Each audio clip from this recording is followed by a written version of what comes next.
Yes, you do. Okay, I love the example of planting seeds because that's what my business has been about. I've had people that I've talked to for 2 years before they signed up. Pretty much my entire first 6 months I didn't do much, but my second 6 months, I built my business with strangers and not online. I built it with strangers in stores, in parties, in wherever. I worked really hard because I was very fearful about what people were going to think of me and judge me. I have a college degree and I was going back and going to get my MBA and I was going to run a Fortune 500 company, and that's what you do. And then I realized how unhappy I was and how I didn't make a difference to anybody in this world by doing computer consulting. In the day with, I got a great paycheck, but I don't matter. And so I just think it's really important that you think about planting those seeds and putting it out there and letting your fear not, get there. Be careful with your fear. And keep putting it out there. Because some of my friends on Facebook saw the trips that I was going on and saw the things I was doing and saw my excitement, and they contacted me to join.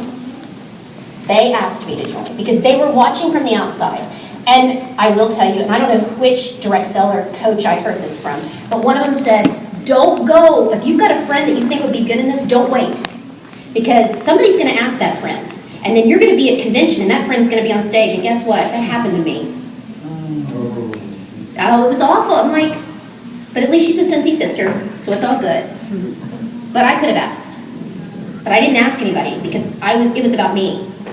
And I don't know whose book it was in, because I read a ton of stuff and I get really confused on where I learn things. But one of the direct selling books that I was reading was talking about, the woman was in an award ceremony and she was sitting next to a girl and asked her, what made you pick this brand? And she said, because somebody finally asked.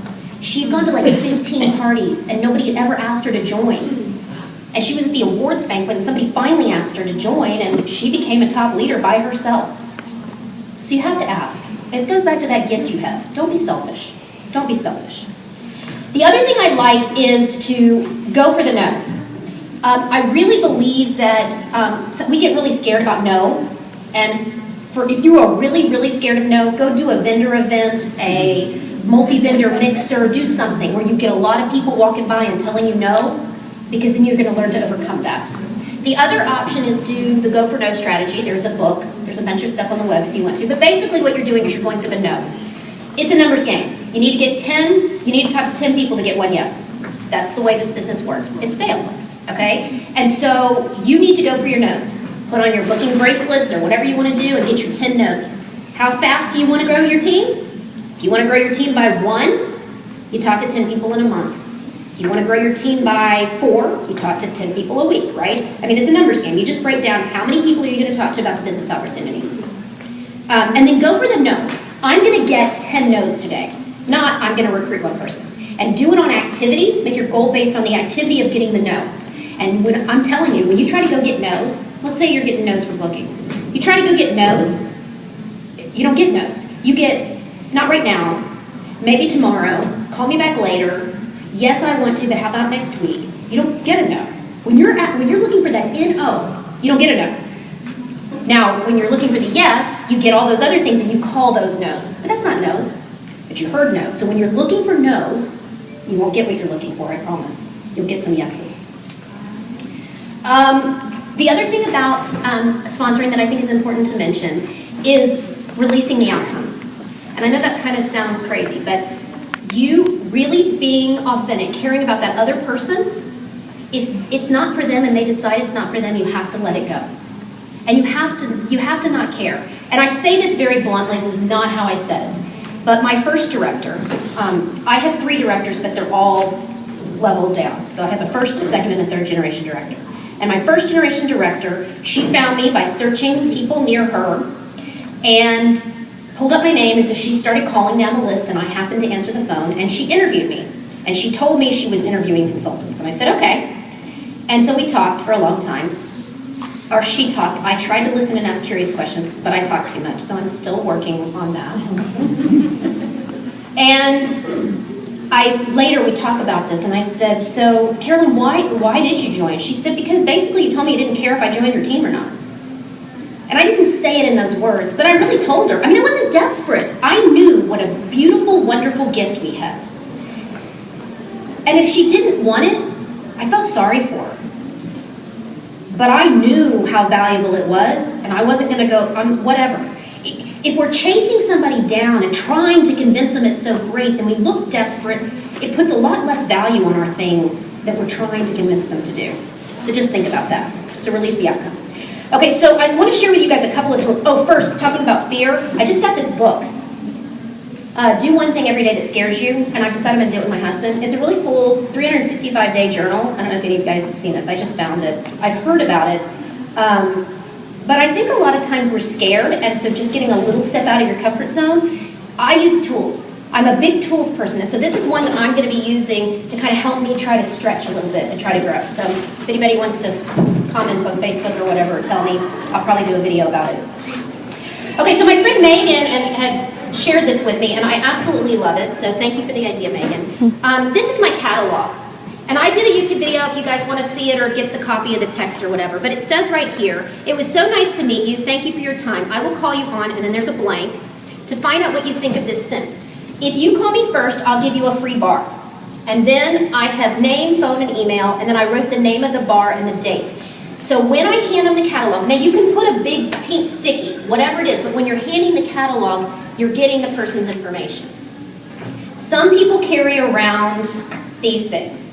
So when you're out and you're about and you're getting contact information, so you meet somebody at the grocery store, you didn't even talk about Scentsy. They don't have a card on them. Hey, can I get your contact information? I'd love for, to get together to have coffee or whatever. So you hand them this to get their contact information. Say, oh, I have these drawing slips or whatever for my Scentsy stuff, whatever. But can I get your information or use the back or whatever? It's a way to track it. And then as we learned on the training call a couple Tuesdays ago, that you guys all listen to, I'm sure. When you're finished, you just stick in the contact information in here. And then you just keep it in your purse. You have everything right there with you. I love this little tool. I think it's a really great thing to do. Something else that I think is really good. This is my Dream Big Sponsoring Superstars follow-up system. I have a lot of ideas that I pulled from a lot of different people. They're not my ideas. I add on my little touch. So I earned the Annual Mentor Award in 2012, and this is the reception piece of it. And this is a piece from my dream board about earning it again. I didn't earn it last year because they changed the requirements, and I wasn't focused. So I've written down the numbers of how many people I'm going to sponsor. I have 24 on here because my goal is 2 people a month. And so when you get 14 certified, you earn the Annual Mentor Award, and you get a cash bonus for it, and you get on stage, and you go to the award ceremony. So this is a big goal for me, not for everybody. And it's an award that not a lot of people earn. The key to this is this part of the notebook. So what you're going to do is anytime you meet somebody and you kind of think they might be a person for the business, you get their name, you get all their information. You may not have all their information. As Chuck used to say, girl at gas station behind counter. Okay? So slowly you're going to start building relationships. You go to that gas station every single week. Excuse me. You start getting, the girl's name. You know what she drives. She has kids. This is not a one-time thing. And the girl that put the notebook on the internet that I found, she said, when she looked back at the people that she had sponsored, she realized it took about 10 conversations before they joined. Not 1, not 2, not 3, 10. And if you're struggling with, how to contact or follow up somebody, I've heard the rules of the 2-2-2, the 2 days, 2 weeks, and then 2 months. I'm not saying being pushy. You're coming from a place of authenticity, and you're calling somebody because of a connection that you've made. Write it down. Write down what you talked about. Oh, her daughter's sick. Send her a note. Get to know these people and keep track, because if you're busy and meeting a lot of people, you need to keep track of what you talked about. Write down when you talked, and then once a week you can go through and realize, oh, I haven't talked to that girl in 2 weeks. I need to give her a call because I haven't heard from her. So I've covered up the girl's name, but this is one of the girls that I'm talking to, and we email back and forth. She doesn't want to talk on the phone. And so I have to remember, because I'm a texter and phone talker, so I have to remember some way that I need to go email her, because I have 5 email accounts and I can't remember. I know, Deborah, you laughed at me. I'm looking at time, and I'm going to read this, and then if they come in and call us, because I think we're supposed to be finished at 2:30, is that right? Okay. It is 2:40? No, it's 2:30, I think. It's okay. I'm going to read this, and then I'm going to go into an exercise, and if they break us up, then I'll go there. So I apologize for the kind of chaos, but we started kind of crazy. So my Scentsy journey has been interesting because I am a very goal-oriented person. And I made director in 11 months, which was my goal. I wanted to make it in under a year. And then I wanted to make star the next year and superstar the next year. And I got very focused on making my promotions. And in the middle of all that, I lost. And I'm sorry, guys, if I get emotional. In the middle of it, I lost why I really started doing Scentsy to begin with. The promotions are great. I love the recognition. I love setting a goal and accomplishing it. I don't have to have anybody know it, just me, but I love that. It drives me. And a lot of my Scentsy friends that I've met through Scentsy are like that. It's not about the money, it's about challenges and setting a challenge for yourself. So I reread a poem that's been very, very important to me, and I've changed my mindset again, and I actually have started using it in a lot of my stuff that I print out. And I love the starfish. Have you guys heard the starfisher poem? So my passion and my dream is that I have a team of starfishers, and I want to be a starfisher. And the story of the starfisher goes like this.